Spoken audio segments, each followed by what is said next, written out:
តើសួស្តីបងប្អូនអរគ្នាថ្ងៃនេះធ្វើប្លុកក្រោយផ្ទះបងប្អូនហើយមានប្លុកអីប្លុកកាត់ស្មៅអញ្ចឹងឆ្លៀតពេលវេលាទៅនៃពីការងារខែនេះវាមិនសូវជាលក់ដាច់ណាស់ណាទេអញ្ចឹងហើយក៏ឆ្លៀតមកសង្អាតក្រោយផ្ទះតិចដោយសារតែស្មៅហើយនឹងខ្ញែនឹងវាច្រើនមែនទែនបងប្អូនហើយដាំដំណាំដាំអីអត់សូវកើតល្អដោយសារតែយើងអត់សូវមានពេលមើលថែអញ្ចឹងហើយក៏ឆ្លៀតពេលវេលាខ្លះដើម្បីមកបោសសម្អាតរៀបចំដោយសារតែនៅនឹងវាស្ដុកពេកមានសัตว์មានអីហើយក៏ឆ្លៀតយកផ្លាទីនមកដេញជាមាសមកវិញទៀតហើយក្នុងពេលតែមួយយើងធ្វើការងារបានដល់2 3មុខចឹងហើយយើងអត់សូវខាត់ពេលវេលាទេហើយមកផ្ទះហ្នឹងមានណាប្រុសខ្ញុំតែខ្ញុំមកហើយកូននៅលក់ទូនៅផ្សារហើយពេលខ្លះការងារខ្លះយើងចាំប្រចាំគ្នាក៏អត់កើតអញ្ចឹងយើងធ្វើទៅអាចឆ្លៀតធ្វើបាននិយាយរួមទៅខ្ញុំមិនសូវមានពេលច្រើនទេបងប្អូនដោយសារតែព្រឹកចេញល្ងាចចូលអញ្ចឹងយើងឆ្លៀតបានដល់ពេលល្ងាចត្រឹមម៉ោង3ម៉ោង4ហើយនេះក៏ម៉ាស៊ីនហ្នឹងខ្ញុំទិញខ្លួនឯងទេបើយើងជួលគេ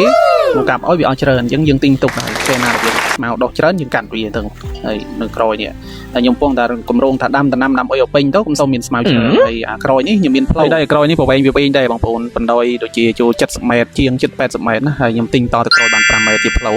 ហើយអាហ្នឹងយើងអាចចេញចូលផ្លូវក្រោយបានក្រោយបងប្អូនអីមកលេងគាត់អាចចតឡានមួយក្រោយបានណាហើយផ្លូវហ្នឹងធំដែរ5ម៉ែត្រណាបងប្អូនហើយកាត់មានអីទៅដល់ឃើញទំពាំងបាយជូរបងប្អូនញាក់សាច់ទំពាំងបាយជូរព្រៃបងប្អូនដឹងតែត្រូវធ្វើអីខ្លះដឹង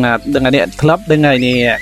យើងថាតាមស្រាសអញ្ចឹងបន្ទាប់ពីរួចរាល់អស់ហើយក៏ចាប់ផ្ដើមមកលាងមាសចេញដោយសារតែខ្ញុំដេញរឿងយូដែលខ្ញុំដាក់ឲ្យវាស៊ីហើយអានេះបង្កល់នោះខ្ញុំយកផ្លាទីនមកដេញទៅណាបងប្អូនអរគ្នាអញ្ចឹងវាចេញជារូបរាងអញ្ចឹងឯងវាចេញជាកតិចអញ្ចឹងហើយយើងក៏យកមកលាយវាជាដុំណាបងប្អូនអរគ្នាយើងលាយឲ្យរោលវាឲ្យអស់រួចហើយយើងនិយាយមកគឺនេះចេញជាដុំមកហើយឃើញទូចអញ្ចឹងមានតិចទៅណាបងប្អូន 5G ជាងដែលណាបងប្អូនអញ្ចឹងសម្រាប់បណ្ឌិតសុខេនគឺយើងយកមាសគីឡូមកបញ្ចុះជូនបងប្អូនណាហើយចង់បានគ្រឿងអលង្ការស្អាតទឹកពេញអាចមករកបណ្ឌិតសុខេននៅផ្សារសេរីស្នំបានណា